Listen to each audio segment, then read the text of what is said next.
नमस्कार साथियों, वो मेरे प्यारे पशुपालक भाइयों। मैं डॉक्टर दुर्गेश कटारा और आप देख रहे हैं यूट्यूब पर ग्रोबैट में। साथियों, आज मैं जिस डिजीज़ के बारे में बात करने वाला हूँ वो समस्या पशु के अंदर खास करके गायों में ज़्यादा देखी जाती है। लेकिन साथियों, यदि यही समस्या बफेलो यानी भैंस के अंदर हो जाए तो ये काफ़ी जटिल यानी क्रॉनिक केस हो जाता है। साथियों, आज मैं जो चर्चा करने वाला हूँ वो बवेशिया। जी हाँ साथियों, बवेशिया रोग, जिसमें पशु के पेशाब में ब्लैक कलर का यानी कॉफ़ी कलर का जो पेशाब आता है। दूसरा साथियों, उसका जो हीमोग्लोबिन है बॉडी का, वो रैप्चर होके यूरिन के थ्रू बाहर निकलता रहता है। तो साथियों, यदि आपने अभी तक मेरा चैनल सब्सक्राइब नहीं किया है, आपसे मेरी रिक्वेस्ट है, वीडियो को लाइक करें, शेयर करें, वह चैनल को सब्सक्राइब करके बेल आइकन दबाएं ताकि आने वाले सभी वीडियो की नोटिफिकेशन आप तक पहुंच सके। साथियों, गायों के अंदर जो बवेशिया रोग होता है, जिसमें पेशाब में कॉफ़ी कलर का आता है और उसका यूरिन में बहुत ज़्यादा झाग वगैरह बनते हैं, और जिस जगह वो पेशाब करता है साथियों, उस जगह ब्लैक ब्लैक कंडीशन हो जाती है। ये जो सारी समस्या है साथियों, बफेलो के अंदर यदि गायों में आपको 100 गायों में मिलेगी तो एक बफेलो के अंदर मिल जाती है। लेकिन बफेलो के अंदर ये साथियों बहुत ही खतरनाक होती है, खास करके प्रेगनेंसी के समय, यदि बफेलो प्रेग्नेंट हो तो। साथियों, आखिर बवेशिया किस प्रकार से पशु के अंदर हो जाता है, ये भी मैं चर्चा करूंगा, और ये किस रंग का होता है ये भी मैं आपको दिखाऊंगा।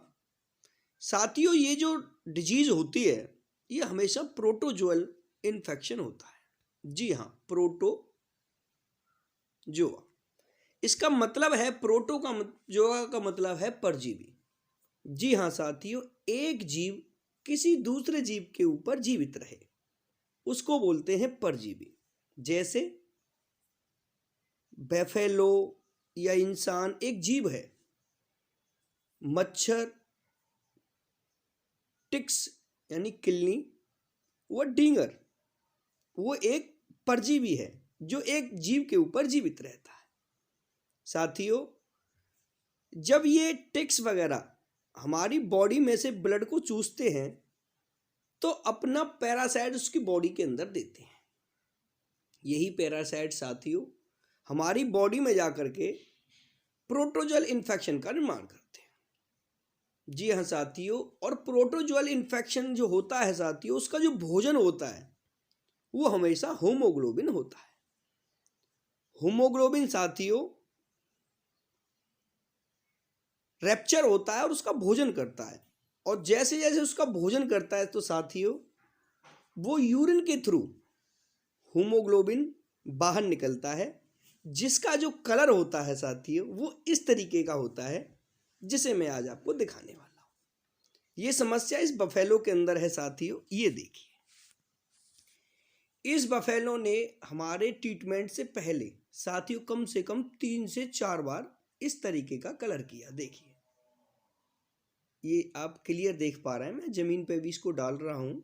ये देखिए साथियों, बिल्कुल पेप्सी कंडीशन का ये कलर है, और जिस जमीन पर ये गिर रहा है और वो फ्लो उसका नीचे जा रहा है साथियों, तो उसका जमीन का कलर भी एकदम ब्लैक हो जाएगा। ये देखिए, आप बेहतर ढंग से इस चीज को देख पा रहे हैं। ये देखिए, इसमें झाग भी बनते हैं, और आप 10 मिनट बाद इस कंडीशन को देखेंगे साथियों तो ये ज़मीन पर जमने भी लगता है, और वो पार्ट ज़मीन पर जहाँ पेशाब यूरिन किया है वो अन्य ज़मीन के अपेक्षा कुछ अलग हो जाता है। साथियों, बफेलो के अंदर से किस प्रकार ट्रीटमेंट करें, आज मैं आपको ये भी बहुत बारीकी से बताने वाला हूँ। दरअसल आप ये बेहतर समझ गए होंगे साथियों ये जो परेशानी होती है ये दो तरीके से होती है। यदि पशु के यूरिन में कॉफी कलर का पेशाब जा रहा है तो क्या ट्रीटमेंट करें, और आरबीसी रैप्चर होके आ रहा है यानी ब्लड आ रहा है पेशाब में तो उसका क्या ट्रीटमेंट करें। साथियों, यदि कॉफी कलर का पेशाब है तो आपको क्या ट्रीटमेंट करना, ये एक प्रोटोजोल इन्फेक्शन होता है साथियों। इसमें आपको पशु का टेम्परेचर भी मिलेगा, लेकिन साथियों इस केस पर हम 3 दिन बाद पहुंचे थे और इसका टेम्परेचर था 100, और हमसे पहले साथियों 2 प्रैक्टिशनरों ने इस पर ट्रीटमेंट भी किया था,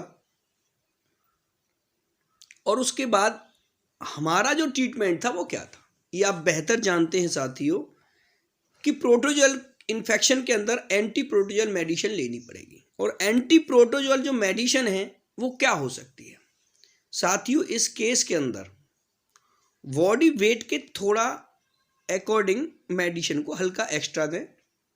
कम से कम 25 ml से 30 ml बेरनिल ITU का इंजेक्शन साथियों इसके इंट्रामस्कुलर यानी गर्दन पर लगाना होगा, जो कि एंटी प्रोटोजोल मेडिसिन है।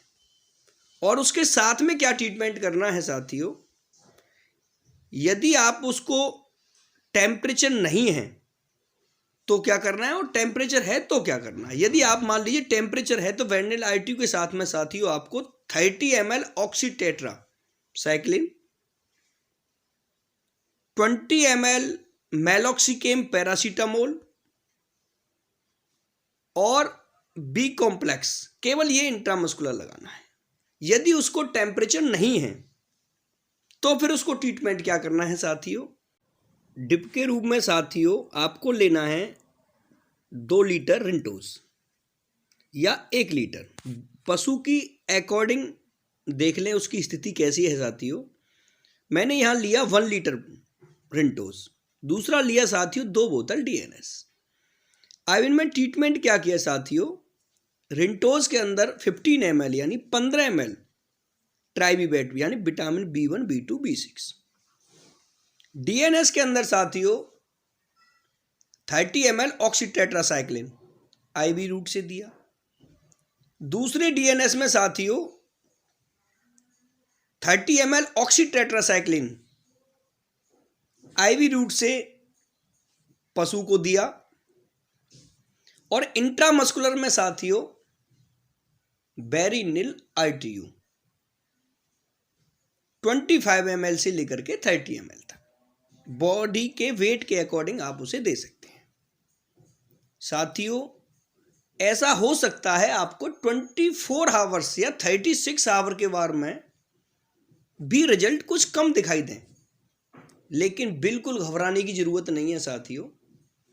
आपको 3 दिन तक उसको इंट्रामस्कुलर कंडीशन में स्टिम्बैट 1 दिन प्रयोग करना है, और दूसरा साथियों फास्फोरस 30 ml कंटिन्यूस 3-4 दिन तक उसे देना है, और 3 दिन तक ऑक्सीटेट्रासाइक्लिन 30 ml तक उसको इंट्रामस्कुलर उसकी गर्दन में लगातार लगाते रहना है। बफेलो के अंदर ये जो कंडीशन है साथियों, आपको जो इस रिजल्ट की कंडीशन है वो तकरीबन 3 दिन के बाद मिल जाती है। गाय के अंदर साथियों इसका जो रिजल्ट है वो 24 आवर्स यानी 24 घंटे बाद ही आपको मिल जाता है। बफेलो के अंदर क्या होता है साथियों, आप जब उसका ट्रीटमेंट एंटी प्रोटोजोल करते हैं तो वो रोग है वो तो कंट्रोल हो जाता है, लेकिन यूरिन से होमोग्लोबिन क्लीन होने में जो समय लगता है उसे थोड़ा समय एक्स्ट्रा हो जाता है, जबकि गाय को बहुत जल्दी वो क्लीन पेशाब हो जाता है गाय का। हमें साथियों जब हमारा यूरिन बिल्कुल क्लियर हो जाए तब आप बिल्कुल क्लियर समझ लें कि आपका रोग कंट्रोल है। लेकिन पशु को जैसा कि मैंने बताया है बफेलो के अंदर कम से कम 3 से 4 दिन तक फास्फोरस ऑक्सीटेट्रासाइक्लिन और बी कॉम्प्लेक्स ये लगातार लगाते रहें 3-4 दिन तक, जबकि गाय में ये 2 दिन में ही कंट्रोल हो जाता है। जबकि भैंस के अंदर साथियों इसका यूरिन जो है 3 से 4 दिन का समय लेता है और गाय में दूसरे दिन ही क्लीन होने लगता है। इसमें साथियों बिल्कुल भी घबराने की जरूरत नहीं है। धन्यवाद।